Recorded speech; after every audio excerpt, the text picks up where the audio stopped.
혹시 차경창 목사님에 대해서 혹시 아시는 분 계시면 손 좀 잠깐 들어봐 주실래요? 차경창 목사님 손 드시는 분 아무도 없으시네. 사실 거의 알려지지 않은 순교자 목사님이십니다. 저는 이분이 제 부친이신 이현수 권사님의 가장 친한 친구였던 그 차현애 목사님의 부친이시기 때문에 저희 어렸을 때 이제 이 차경창 목사님에 대한 이야기는 이제 저희 부모님한테 많이 들어서 저는 굉장히 익숙하게 알고 있는데 알려지지 않으셨더라고요. 저는 이분 생각하면 마음이 좀 찡합니다.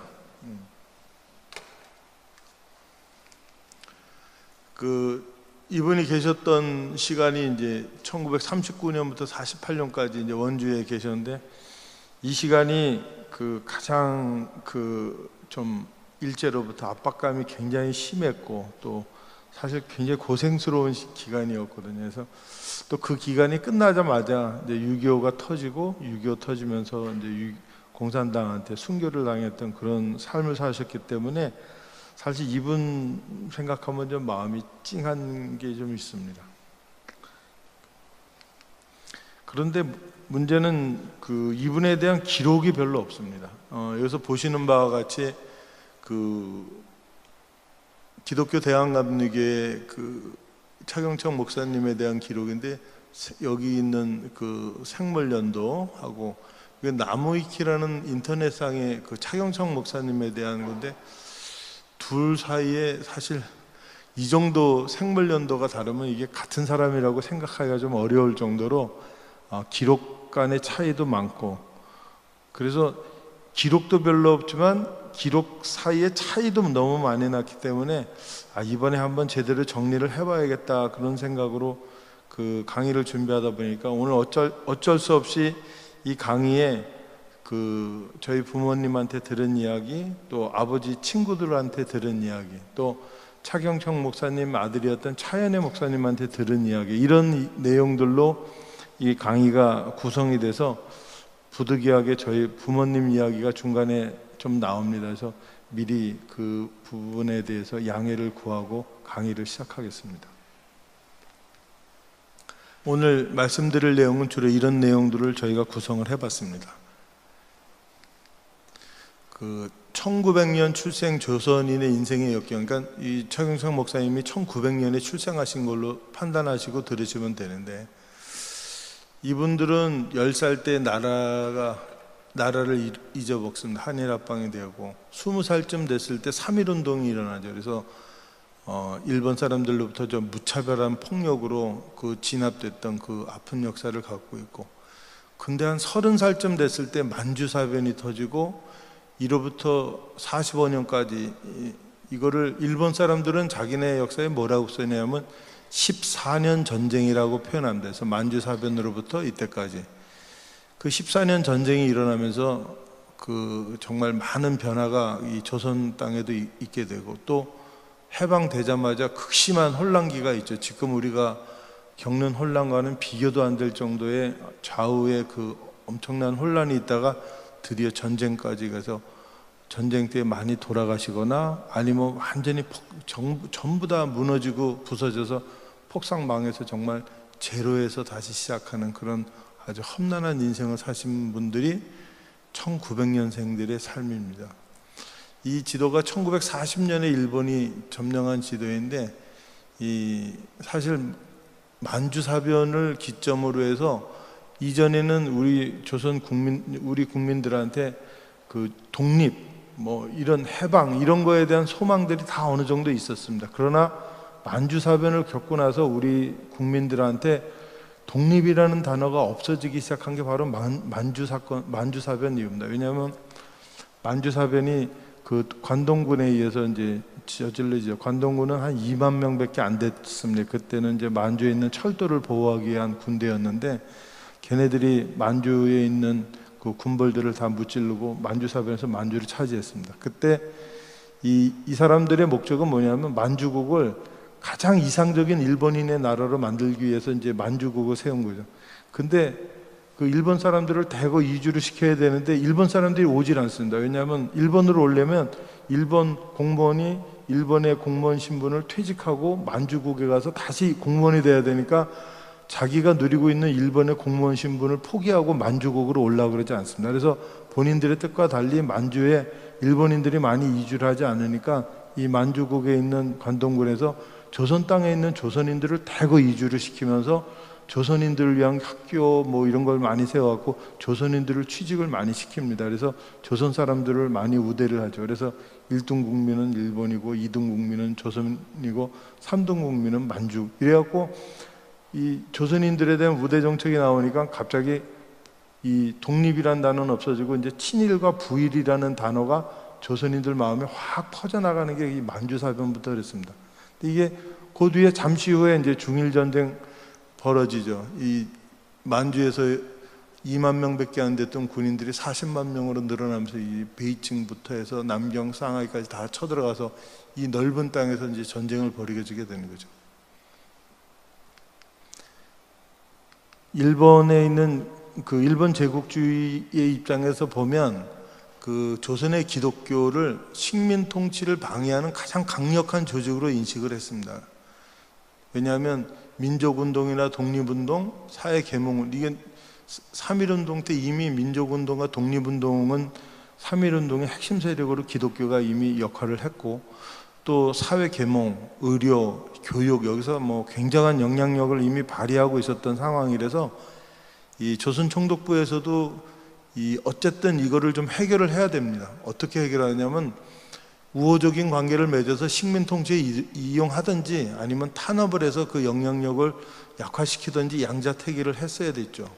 따라서 그 회유와 압력, 탄압이라는 그 두 가지가 동시에 이루어지죠. 그래서 회유당한 사람은 친일과 부일의 길로 갔고 탄압을 계속 받은 사람들은 저항하고 순교를 했던 게 이 당시의 현실입니다. 그러나 대부분의 사람들은 친일도 하지 않았고 반일도 하지 못한 그 중간자적인 역할에 있었던 사람들이 대부분인 겁니다. 오늘의 이야기는 그 중간자적인 입장에 섰던 어떤 분의 이야기를 하게 됩니다. 정말 일본에 의해서 그 교회가 탄압된 거는 좀 심각했죠. 신사참배로 대표되는 이런 여러 가지 일들이 아주 정말 꾸준히 정말 그 시간이 지나면 지날수록 더욱더 강력하게 진행이 돼서 결국 나중에 41년도가 되면 교회 청년들도 다 이 아까 말씀드렸듯이 중일전쟁이 벌어지면서 그 넓은 땅에서 전쟁을 14년 동안 하는데 약 120만 명의 군대가 동원된다. 120만 명의 젊은이가 군인으로 나와야 되는데 일본 본토에 있는 모든 젊은이들은 다 이미 써먹었죠. 그 다음에 인력 자원이 없으니까 그 다음부터 이제 조선의 젊은이들을 전쟁터로 이제 끌고 나가기 시작하는데 그때 이런 일들이 벌어진 거예요. 그래서 이제 그때 사실 교회에서도 많이 교회 다니는 청년들이 그 전쟁터로 많이 끌려 나갔습니다. 다시 말해서 개인의 신앙, 신념, 정의감, 도덕감, 자유의지 이런 개인의 중요한 가치가 국가 권력과 교회 권력에 의해서 통제와 억압과 이런 걸 당함으로 인생이 회절되었던 그런 가슴 아픈 인생의 역사입니다. 따라서 이 당시를 살고 있었던 대부분의 사람들의 내적 갈등은 너무 심각했죠. 현실과 이상 사이의 괴리가 너무 컸고 거의 자아분열 수준의 스트레스를 받으면서 그 기나긴 10년이란 세월을 버티고 있었던 게 그 시절입니다. 저희가 잊어먹지 말아야 될 사람은 정춘수입니다. 왜냐하면 뭐 이 사람 하나를 뭐라고 얘기해서 뭐 될 일은 아니지만 그 교회 내에서도 역시 그 친일에 정말 앞장섰던 대표적인 인물이 정춘수이기 때문에 이 사람은 좀 짚고 넘어가고 싶습니다. 이분은 우리 감리교회 목사님이고 실제로 3.1운동 당시에 민족 대표 중에 한 사람입니다. 그리고 3.1운동으로 인해서 징역형도 살았었죠. 그런데 1938년 그 유명한 흥업 고락부 사건 이후에 변절합니다. 그 뒤에 이제 친일로 바꾸고 정말 공개적으로 친일파 그리고 부일 협력을 하면서 1939년도에는 이제 조선 감리교 제 4대 감독으로 취임하면서 그 다음과 같은 일들을 벌립니다. 여기 보시면 개신교의 신사 참배를 독려한 종친회 회장, 전시 총동원 체제를 위한 국민총력 조선연맹 문화위원, 조선 임전 보국 등 평의원, 교인들의 지연병 참전을 권유한 조선 전시 종교 보국회 이사, 이런. 그런데 이분이 좀 심각한 문제를 일으킨 것은 그 일제의 그 군용병이 제로 전투기를 헌납하기 위해서 이제 교회를 팔고 여성교회 재산 이런 걸 이제 강제로 매각을 해서 돈을 마련해 가지고 이제 조선총독부에 기부를 합니다. 이때 친일 정책에 협조하지 않은 목회자들을 이 처분했던 교회들이 다 이 목회자들 중에 자기 말을 듣지 않는 그런 사람들의 교회를 다 뺏어버리고 그 교회 팔고 이래서 이제 돈을 모아서 갖다 바친 거죠. 그래서 이 당시 이런 그 문제로 인해서 파직당했던 교역자가 약 42명 됩니다. 이분들이 왜 나중에 더 큰 문제가 되냐면 해방 후에 그 기존에 이제 목사님들은 기득권 교회에서 예배를 잘 드렸던 목사님들은 기득권 세력이라고 그래서 이분들은 이제 교회를 복흥시키는 방법으로 수습대책위원회를 마련했기 때문에 이제 복흥파라는 말을 썼지만 그 아까 그 친일 지도부한테 파면당했던 그 목사님들은 대거 재건파에 합류를 합니다. 그래서 교회 재건위원회에 합류를 해서 이 둘 사이의 갈등이 해방 후에 한 3, 4년 계속 갑니다. 그래서 이분들이 합친 게 49년도니까 사실 상당한 기간 동안 갈등이 있었던 거죠. 갈등이 있을 수밖에 없었겠죠. 봉합이 되나 싶더니 바로 전쟁이 나서 또 풍지박산이 납니다. 오늘 이 얘기를 하려고 하는 게 하나, 차경청 목사님은 어디에 속했나? 차경청 목사님 복흥파에 속했습니다. 그래서 복흥파 원주지방 감리사로 파송됐었죠. 그래서 이런 문제 때문에 차경청 목사님에 대한 부정적인 시각이 좀 있습니다. 그래서 이제 창씨개명을 했다. 뭐 일본어를 쓰는데 일본어로 설교하는데 유창해도 너무 유창하게 일본어를 쓰니까 이건 친일파가 아니고 일본 사람이랑 가깝게 지내지 않으면 이 정도의 건 되지 못하지 않느냐 이런 얘기들. 또 그 저희 교회 그 사진 여기 기록을 보면 원주 지방회가 열릴 때 정춘수 목사가 와서 설교하는 그런 사진도 있고, 그래서 이런 걸로 인해서 이제 약간의 부정적인 시각이 좀 있습니다. 사실 보면 그 당시에는 모든 단체장이 창씨개명을 하지 않으면 단체장으로 등록을 안 시켜주던 시절이었고, 예배도 일본어로 이제 설교를 하지 않으면 예배를 드릴 수 없는 그런 시점이었다는 걸 이해를 하면 이게 사실 부정적이라고까지는 좀 말하기가 좀 그런 것 같아서 오늘 그 얘기를 좀 하려고 합니다. 이게 이제 1940년 2월 25일부터 27일 사이에 원주지방회가 열렸을 때, 이때 이제 그 모리스 선교사 부인 모류 선교사의 조선선교 40년 기념 예배를 하고 찍은 사진인데 여기에 정춘수 목사의 그 얼굴이 좀 보이죠. 이런 이야기들이 이제 지적되고 있는 겁니다. 차경청 목사님의 일생을 좀 살펴보겠습니다. 차경청 목사님은 이제 인천에서 1899년 9월에 인천에서 그 덕적도라는 그 섬에서 태어나십니다. 거기에 있는 명덕학교를 졸업하고 1919년이 되었을 때는 이제 그 덕적도에 있는 하빌학교라는 데서 교사로 재직 중에 그 운명의 1919년을 맞습니다. 덕적도에 있는 독립만세운동의 주모자로 참여했다가 체포돼서 8개월 동안 징역형을 살고 이 서대문 형무소에서 수감 중에 옥중정로에 대해서 기독교인이 됩니다. 출소 후에 그 피어슨 그 성경학교, 여기는 이제 그 당시 평신도들에게 그 성경을 가르쳐줘서 이 평신도 예배 인도자로 길러냈던 그런 학교인데, 그런 데서 2년 공부하시고 그다음에 본인이 스스로 목회자가 되겠다고 생각해서 이제 감리교 신학대학에서 공부하시고 졸업하셔서 목회자의 길을 가십니다. 그래서 영흥도에 있는 대북교회에서 전도사 시절에 이제 담임 목사로 있다가 이제 드디어 1931년 영월교회, 그 다음에 35년에 제천교회, 그리고 39년에 원주읍교회 담임 목사로 오시고 이후에는 원주지방 감리사로 계시다가 48년도에 서울 수포교회 담임 목사를 가셨다가 이제 전쟁 중에 공산군에 피납돼서 행방불명된 게 끝입니다. 그 순교당한 정황이 확인되어서 감리교 목회자 순교자 반열에 오르셨고 2006년도에 그 3.1운동 사건과 관계돼서 독립운동가로 건국포장 추소가 된 상태입니다. 이분의 그 운명과 같은 덕적도 기미 독립만세 운동 사건 잠깐 말씀드리면, 덕적도는 여기에 이제 강화도, 영종도, 여기 옹진이죠. 여기에 있는 섬 4개가 덕적도입니다.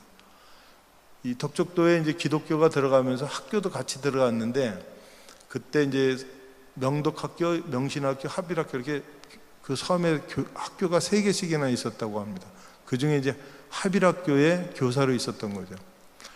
기미독립만세 운동은 이명호 선생님이 주도를 합니다. 이 이재관과 차경창은 이명호 선생님의 제자입니다.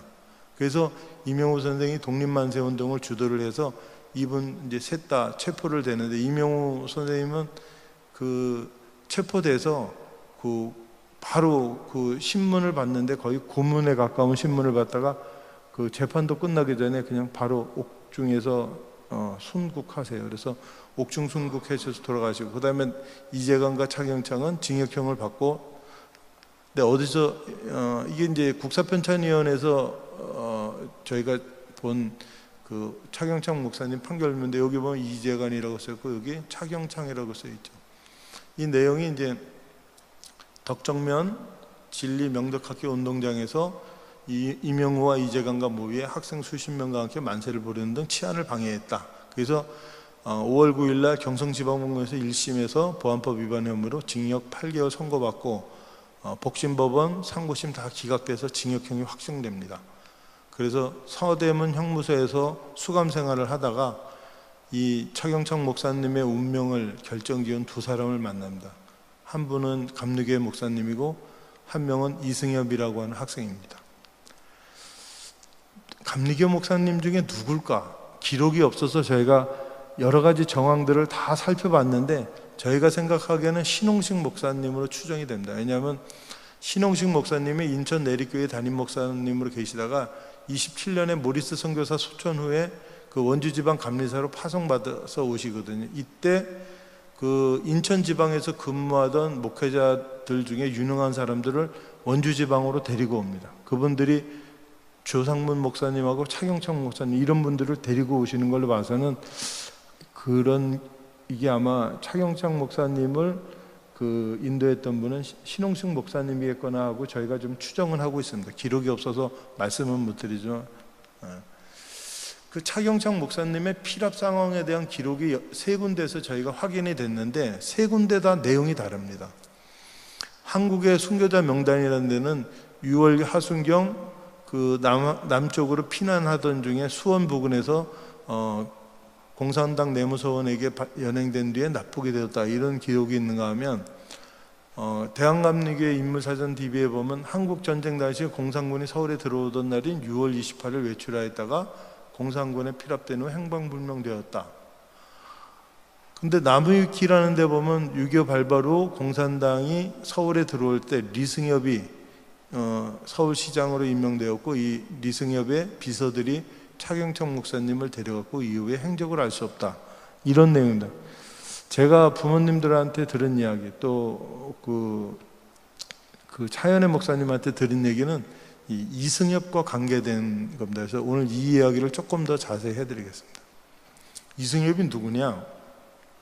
1905년 부천 출생입니다. 그러니까 차경창 목사님하고는 5살 정도 차이가 나는, 5살이 어린 사람인데, 이분은 3.1운동 당시에 인천 고등상업학교 학생으로 있다가 자기 학교에서 그 3.1운동을 주도한 혐의로 체포돼서 서대문 형무소에 수감이 됐는데, 차경창 목사님하고 같은 방에서 수감이 됩니다. 20살의 차경창, 15살의 이승엽. 그 당시 이승엽은 그 서대문 형무소에 그 수감되었던 그 3.1운동 관계자 중에 가장 나이가 어렸을 겁니다.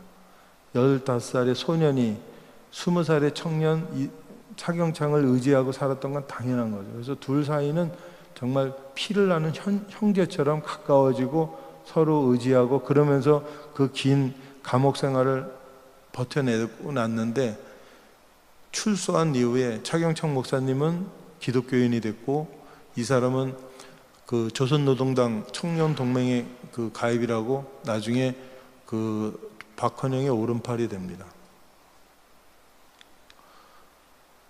이 사람이 이제 1948년에 남노당이 전부 그 핵심 그 간부들이 다 북한으로 넘어가면서 북한 정권에서 그 초대 사법상, 우리로 얘기하면 법무부 장관이 돼가지고 6.25 전쟁이 났을 때 북한군이 서울 수도를 함락했을 때 서울시 임시인민위원회 위원장, 지금으로 얘기하면 서울시장이 됩니다. 그리고 전쟁이 끝나면서 남노당 숙청됐을 때 박헌영보다 먼저 숙청당하는 비운을 맞게 되죠.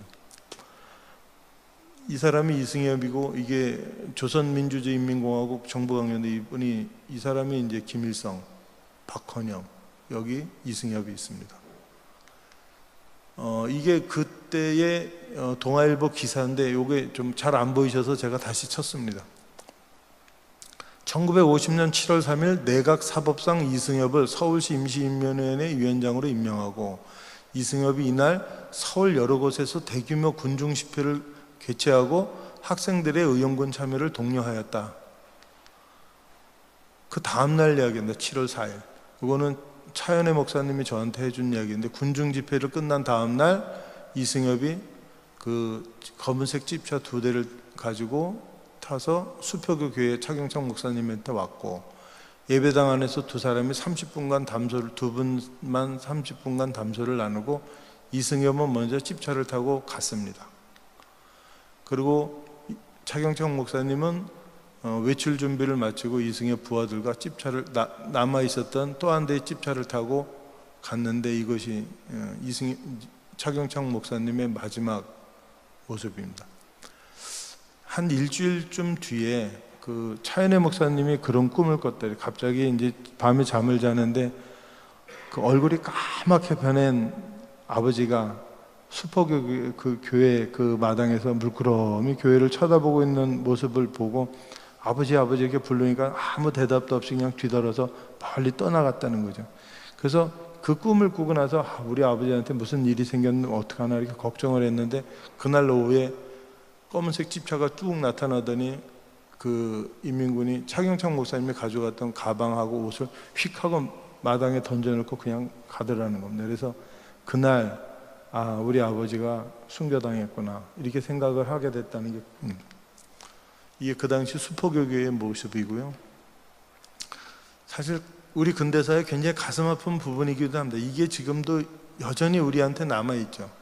민족주의를 통해서 국가를 독립시키겠다는 사람들은 이제 독립군 뭐 이런 상해 이런 데 가서 임시정부로 많이 일을 했었고,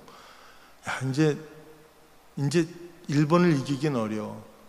만주사변 통해서 우리가 봤잖아, 일본이 어떤지. 이제 일본이랑 친하게 지내고 일본이 잘 되게 해야 우리도 잘 살 수 있어요, 이렇게 부의를 하자는 사람도 있었고, 예수교를 통해서 우리 민족이 더 잘 살 수 있었으면, 또 사회주의나 공산혁명을 통해서 방향을 잡아야 되지 않겠냐, 이런 과격한 사람들도 있었고, 다 각자의 입장, 경험, 지식 이런 것들이 전부 망라돼서 우리 약소국의 그 국민들은 이렇게 뿔뿔이 흩어지는 그런 운명이 있었던 거죠.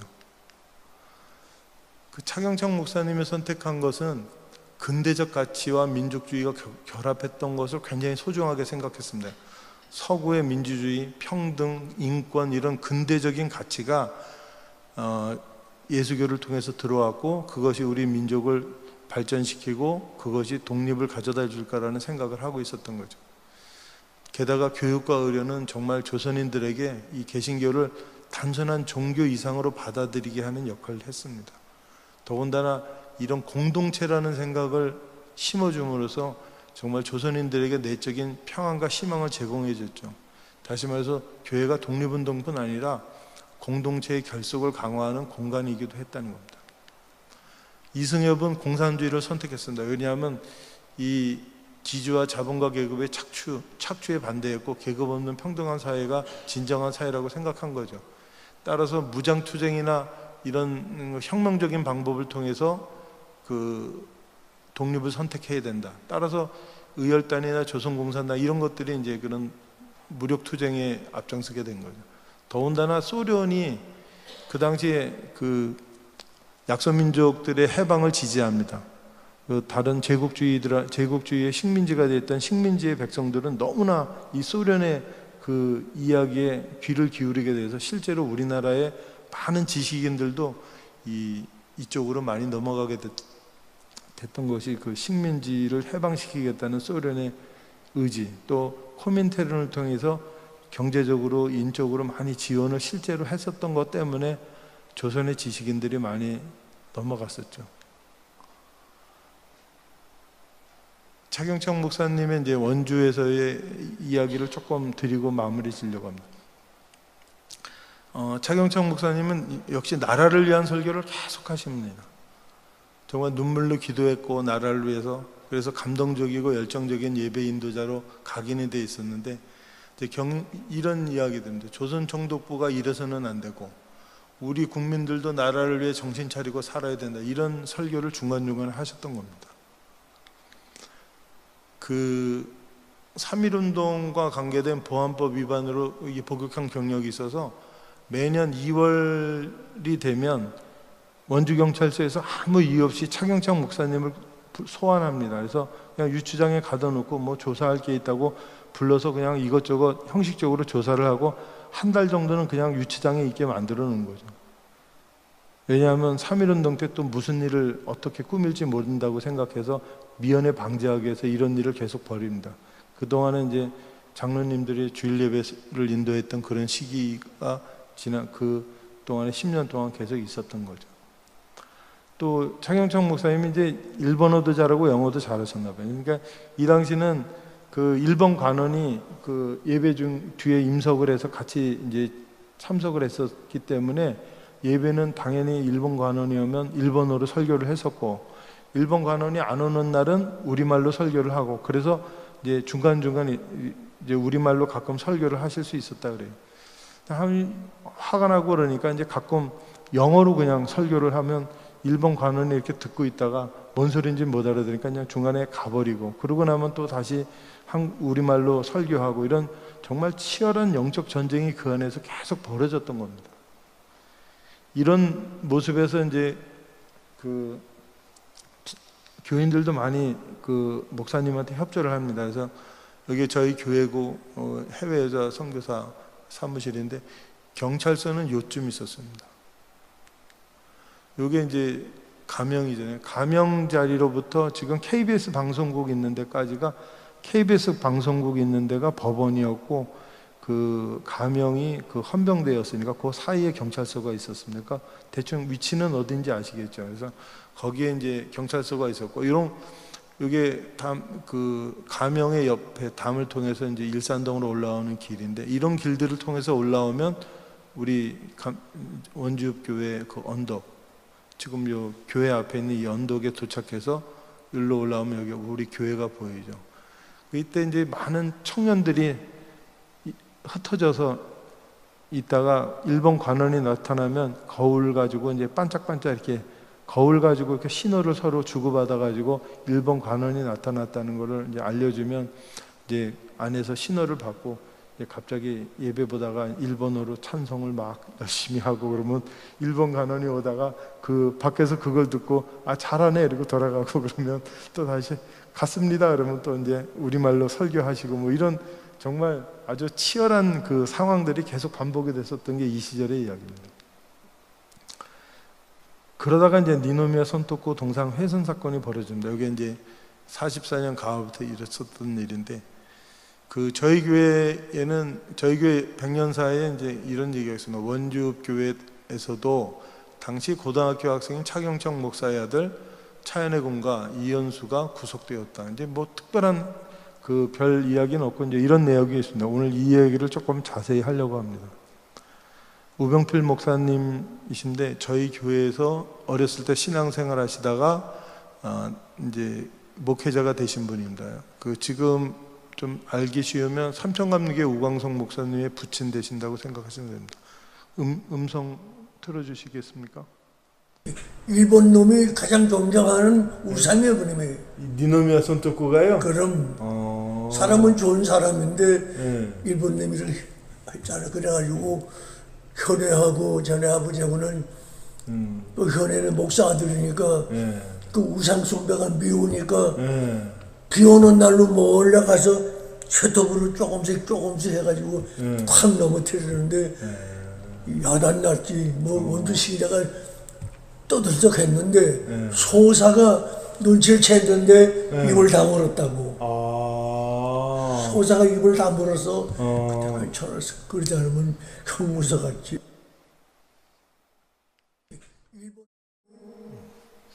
그 니노미야 손토쿠는 에도 시대의 이제 농정가입니다. 이 사람은 이제 가난한 집에서 태어나서 노동으로 집안을 일으키는 자수성가형 농민인데, 이 조선 총독부에서 열악한 상황에서 노동을 강요하는 이데올로기로 이 니노미야 손토쿠를 사용하면서 이 사람을 신격화시킵니다. 이렇게 문제가 된 거죠.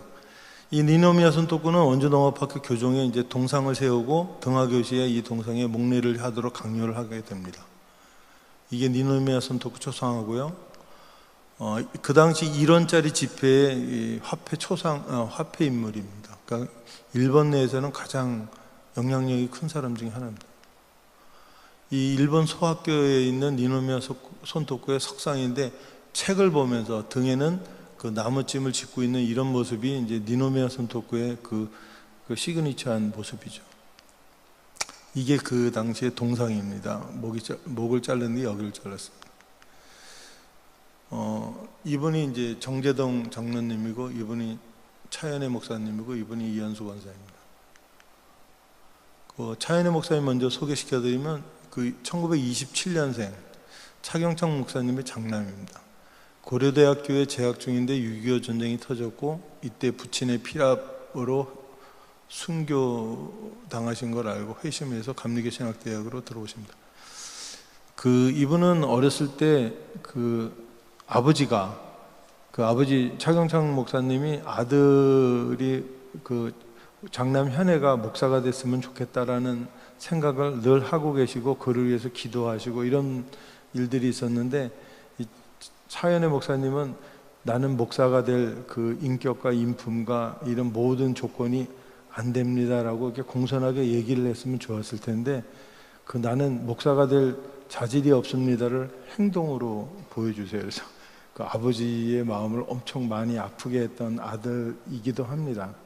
근데 그 아버지가 이제 순교당하시면서 이렇게 회심을 하죠. 그래서 자기가 이제 아버지는 그래서 자기 평생 한이 아버지 소원이 내가 목사가 되는 건데 아버지는 내가 목사 된 건 몰라. 그게 이제 이분의 한입니다. 65년대 서울 종교교회 담임 목사가 돼서 이제 예배를 1, 2부로 나눠서 볼 정도로 교회를 많이 부흥했고, 아버지 닮아서 영어를 잘하셨는지 외국인들을 상대로 영어 예배를 오후에 드리는데 처음에 한 400명으로 시작했는데 뭐 한 달도 안 돼서 500명 정도의 서울에 살던 외국인들이 와서 예배를 봤다고 얘기할 정도로 부흥을 많이 했습니다. 근데 이제 한 5년 계시다가 미국에 있는 조그만 한인 감리교회 초대를 받아서 그쪽으로 옮기시게 됐는데, 이때 미국 가서 열심히 하셨는지 한 2,000명 정도 출석하는 큰 교회로 성장을 하십니다. 그래서 UMC 산하의 최대 한인 감리교회로 성장했던 그런 기염을 갖고 계십니다. 이분은 정재동 교수님인데, 이분은 아까 정영현 장로님의 손자입니다. 서울대음대 졸업하고 주로 지휘를 하셨는데, 이분이 시립교향악단 지휘를 하실 때 이 맨 밑에 있는 학구열로 한국 음악계에 큰 업적을 남긴 지휘자라면 무슨 뜻이냐면, 그 당시는 이제 한국의 교향악단이 세계에 알려지지 않았을 때였는데, 이분이 그 교향악단을 이끌고 오스트리아 빈에 가서 연주를 해서 정말 유럽 사람들을 깜짝 놀라게 만드는 공을 세우세요. 그래서 그 뒤로 한국의 교향악단이 세계적으로 인정받는 그런 계기가 되는데, 이분이 이제 그걸 시도를 하십니다. 이분은 이제 이성대 장로님의 손주입니다.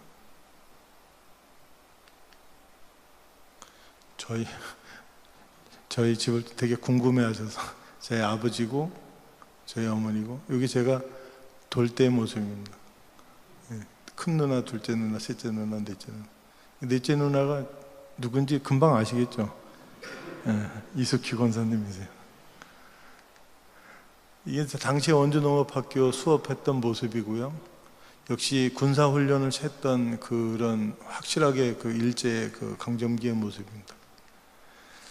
이분들이 농업학교 선생님들이 칼을 갖고 계신 이분이 교장 선생님입니다. 그 차현의 목사님이 이 교장 선생님 이 니본도 칼을 밤에 훔쳐가지고 뒷산에 묻어버리는 바람에 이 학교가 한 번 또 뒤집어지는데 그런 이제 아버지에게 나는 목사가 될 자격이 없습니다. 목사가 될 만한 그런 사람이 아닙니다를 이런 식으로 행동으로 표현했던 그 대표적인 예입니다. 이게 이제 그 당시에 농업학교인데 지금 현재 어디냐면 우산동에 있는 군수사령부 위치에 있습니다. 여기 뒤에 치악산이 쭉 보이고 여기 학교의 교사가 보이면서 여기 소나무 숲이 보입니다. 소나무 숲 이야기는 조금 이따 하겠습니다. 그 동상훼손 사건의 이제 이야기는 그 이분들이 이제 차경창 목사님이 주일 예배 설교 중에 이 땅에 예수 외에는 고개 숙일 권세가 없느니라라는 예배 말씀 설교를 듣고 이런 차현의 목사님이 이런 아버지의 설교 말씀이 머릿속에 한참 맴돌았지. 그날 밤 여느 때와 마찬가지로 우리 셋이 모였어.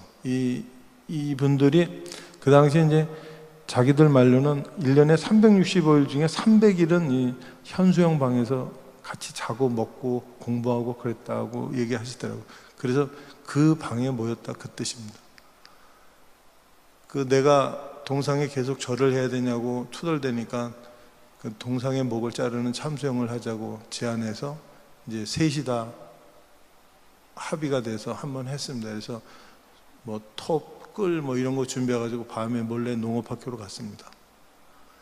이 밤에 자르는데 그 쇠톱이 자르는 소리가 너무 커서 막 캥캥캥캥 하는 소리가 너무 크니까 동네 사람 다 깰 정도로 소리가 크니까 첫날은 그냥 하다가 중단에 돌아왔습니다. 그 다음부터는 이제 비가 오거나 바람이 불어서 이게 소리가 나는 날, 그런 날만 가서 올라가서 이제 했던 거죠. 왜냐하면 이 소나무 숲에 있는 나무들이 흔들리면서 부딪히는 소리가 좀 컸기 때문에 그 소리에 쇠톱으로 자르는 소리가 묻혀서 좀 사람들한테 덜 들릴까봐. 그래서 비 오고 바람 부는 날이면 가서 조금씩 동상의 목을 잘라서 드디어 7개월 만에 이제 동상목이 떨어져 나갔습니다. 그래서 그때 아주 원주 시내가 한번 뒤집어졌었는데 소사 아저씨가 농아였기 때문에 조사에서 풀려났다고 합니다.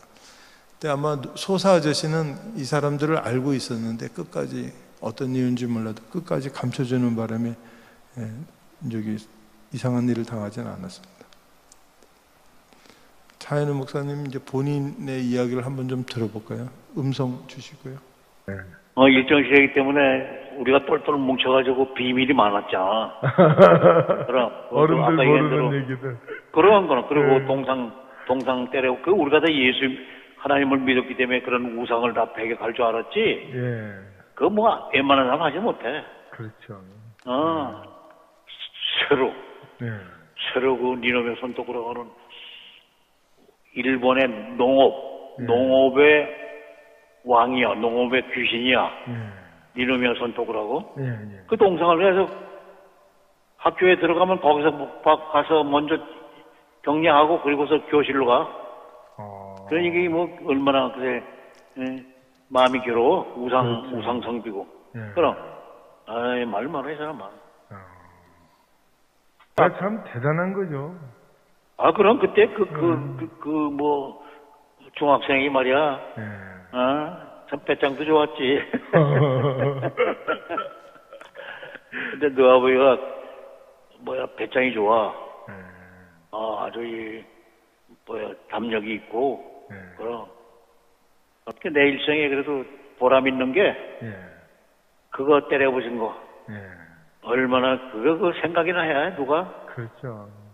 근데 감히 그러니까 우리가 순전히 너 아버지나 제동이나 나나 교회에서 자랐기 때문에 그게 강해. 우상이 가는 게 강해. 그렇지 않으면 보통 청년들 같이 못하지.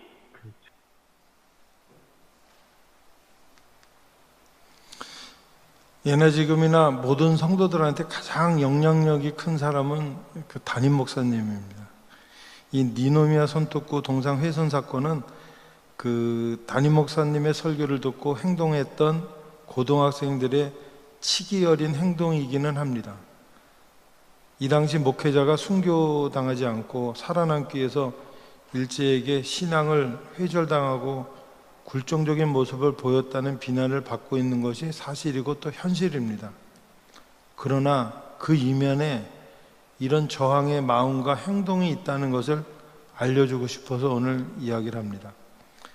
일제의 감시가 있었고 잘못 걸리면 정말 생명을 부지하기 어려웠지만 정말 틈틈이 시간만 나면 민족의식을 고취시키는 설교, 독립에 대한 소망을 포기하지 않도록 격려하는 설교, 이런 설교를 하면서 그 길고 힘든 세월을 이겨내게 하였던 분이 원주교회 담임 목사님 차경창 목사님이었던 거고, 그분을 증거하는 그 사건이 바로 니노미아 손톱구의 참수형 사건입니다.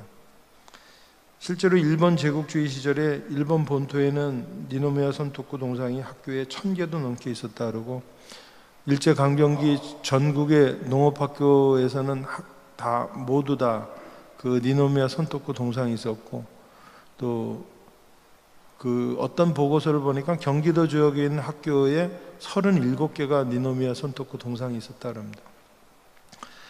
학교 교훈으로 근면과 성실이라는 단어가 적힌 학교들은 대부분 니노미아 손톱구 동상이 있었던 걸로 생각해도 좋다고 이야기할 정도였으니까 그 당시 조선 땅에 적어도 100개 이상의 학교에 동상이 있었던 것 같습니다.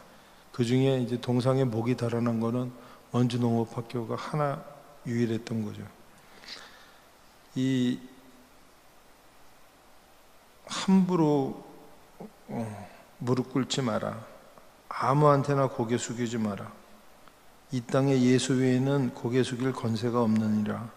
이런 차경창 목사님의 설교 말씀이 30년 후인 오늘 역사 세미나를 통해서 우리 성도들에게, 우리 모두에게 전하게 된 것을 매우 기쁘게 생각합니다. 또 차인의 목사님이 내 평생 제일 잘한 일이 이 일이라는 그 고백이 우리 모두의 고백이 되기를 바라면서 강의를 마치겠습니다. 감사합니다.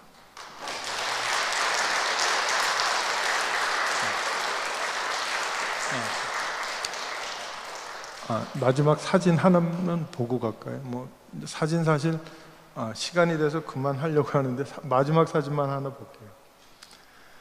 이 사진 보시면 아니요, 그 앞에 다 앞에 보죠. 그 앞에 사진 앞에. 이게 아까 그 모리오 선교사 조선 선교 40년 기념 예배 때 찍은 사진인데요. 아까 보시다시피 정춘수 감독이 있는데 이 모리오 선교사의 얼굴 방향을 잘 보시면 이렇게 시선을 피하고 있죠. 이 방향으로. 자기를 위해서 자기의 선교 40년을 기념하고 축하해주기 위해서 서울에서 내려온 감독이 설교를 했는데 고개를 이쪽 방향으로 보고 있어야 정상인데 이쪽으로 외면하고 있죠.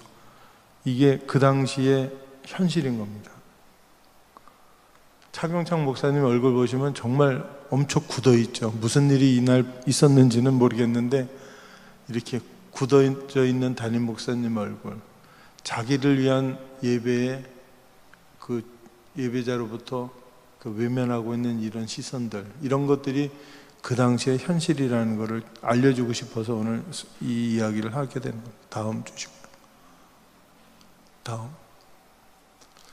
이분이 차경창 목사님인데 이분이 조상문 목사님이세요. 아까 그 인천에 있었던 그 목사님 중에서 그 원주 지방으로 오게 된 목사님, 이분도 해방 후에 서울에 있는 아산 그 아현 감리교회 담임 목사님으로 가셨다가 6.25 때 납북되셔서 그 순교당하시는 그분이 거의 두 분의 그 일생이 비슷해서 꼭 말씀드리고 싶었습니다. 요 앞줄에 계신 분들은 이제 전도 부인들인데, 전도 부인 중에 요 가운데 있는 분이 그 전밀라 목사님이세요. 우리나라에 처음으로 그 여자 목사님으로 안수받으신 분인데, 이분은 다음번 아마 그 역사 세미나가 있을 때는 아마 이분의 이야기를 좀 들으실 수 있겠습니다. 다음. 우리 교회 그 사진 설명이 좀 잘못돼서 이분이 이제 차경청 목사님이고 이분이 정영현 장로님이세요. 아까 그 정재동 그 교수님의 할아버지 되시는 분. 혹시 이분 이 끝에 계신 분이 이제 돌아가신 이순영 장로님 젊었을 때 얼굴 모습인데 잘 보이실지 모르겠습니다. 다음. 이분이 차경청 목사님, 이분이 그 이태영 장로님 그 유치원 보모 시절의 모습도 잘 보여서 다음 사진 주시고요. 이분이 이제 그 이종근 장로님 젊은 시절, 피나옥 장로님 젊은 시절, 그다음에 이창호 장로님 젊은 시절, 이분이 전재 장로님 젊은 시절.